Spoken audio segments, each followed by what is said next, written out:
ಪರೀಕ್ಷೆಯ ವೇಳೆ ವಿದ್ಯಾರ್ಥಿಯ ಜನಿವಾರ ತೆಗೆಸಿದಂತಹ ಆರೋಪಕ್ಕೆ ಸಂಬಂಧಪಟ್ಟ ಹಾಗೆ ಸಚಿವ ದಿನೇಶ್ ಗುಂಡೂರಾವ್ ಆಕ್ರೋಶಗೊಂಡಿದ್ದಾರೆ.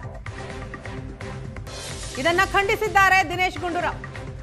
ಸಿಇಟಿ ಪರೀಕ್ಷೆ ಸಂದರ್ಭದಲ್ಲಿ ನಡೆದಂತಹ ಘಟನೆಯನ್ನ ವಿರೋಧಿಸಿದ್ದಾರೆ. ಕಿವಿಯೋಲೆ ಜನಿವಾರ ತೆಗೆಸಿದ್ದು ಅಕ್ಷಮ್ಯ ಅಪರಾಧ ಅಂತ ಟ್ವೀಟ್ ಮಾಡಿದ್ದಾರೆ. ಖಾಸಗಿ ಕಾಲೇಜಿನಲ್ಲಿ ಸಿಇಟಿ ಪರೀಕ್ಷೆಯ ವೇಳೆ ನಡೆದಂತಹ ಘಟನೆ ಇದು. ಘಟನೆಯ ಸಂಬಂಧ ದೂರು ದಾಖಲಾಗಿದ್ದು ತನಿಖೆ ನಡೀತಾ ಇದೆ.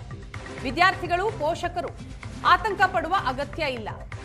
ಜ್ಞಾನದ ತಾಣಗಳಾಗಬೇಕು, ಆತ್ಮಗೌರವಕ್ಕೆ ಧಕ್ಕೆ ತರುವ ಸ್ಥಳವಲ್ಲ. ಇಂತಹ ಘಟನೆಗಳು ಮರುಕಳಿಸಬಾರದು. ಆ ನಿಟ್ಟಿನಲ್ಲಿ ಸರ್ಕಾರ ಕ್ರಮ ಕೈಗೊಳ್ಳುತ್ತೆ ಅಂತ ಹೇಳ್ತಾರೆ ಸಚಿವ ದಿನೇಶ್ ಗುಂಡೂರಾವ್. ಟ್ವೀಟ್ ಮಾಡಿದ್ದಾರೆ. ಅವರ ಟ್ವೀಟ್ ಅನ್ನು ಗಮನಿಸ್ತಾ ಇದ್ದೀರಿ. ಸಿಇಟಿ ಪರೀಕ್ಷೆಯ ಸಂದರ್ಭದಲ್ಲಿ ಸಿಬ್ಬಂದಿ ವಿದ್ಯಾರ್ಥಿಗಳ ಜನಿವಾರವನ್ನ ತೆಗೆಸಿದ್ದಾರೆ, ಕಿವಿ ಓಲೆಯನ್ನ ತೆಗೆಸಿದ್ದಾರೆ. ಇದನ್ನ ದಿನೇಶ್ ಗುಂಡೂರಾವ್ ಖಂಡಿಸಿದ್ದಾರೆ. ಘಟನೆ ಸಂಬಂಧ ದೂರು ದಾಖಲಾಗಿದೆ, ತನಿಖೆ ಕೂಡ ನಡೆಯುತ್ತೆ. ಯಾರು ಕೂಡ ಆತಂಕ ಪಡುವ ಅಗತ್ಯ ಇಲ್ಲ ಅಂತ ಹೇಳಿದ್ದಾರೆ.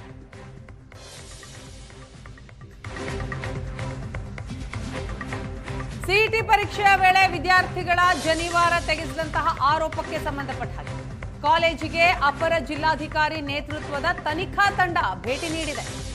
ಜನಿವಾರ, ಬಳೆ, ಓಲೆ ತೆಗೆಸಿದವರ ವಿರುದ್ಧ ಪೊಲೀಸರು ಕ್ರಮಕ್ಕೆ ಮುಂದಾಗಿದ್ದಾರೆ. ವಿಶೇಷ ತನಿಖಾ ತಂಡದ ಜೊತೆಗೆ ಪೊಲೀಸ್ ಅಧಿಕಾರಿಗಳೂ ಕೂಡ ಕಾಲೇಜಿಗೆ ಭೇಟಿ ಕೊಟ್ಟಿದ್ದಾರೆ. ಪರಿಶೀಲನೆಯನ್ನ ಮಾಡ್ತಿದ್ದಾರೆ. ಸಿಬ್ಬಂದಿಗಳ ಜೊತೆ ಮಾತನಾಡಿ ಮಾಹಿತಿಯನ್ನ ಕಲೆ ಹಾಕ್ತಾ ಇದ್ದಾರೆ. ಸಿಇಟಿ ಪರೀಕ್ಷೆಯ ಸಂದರ್ಭದಲ್ಲಿ ಆದಂತಹ ಅಚಾತುರ್ಯ, ಈ ನಿಟ್ಟಿನಲ್ಲಿ ತನಿಖೆ ನಡೀತಾ ಇದೆ.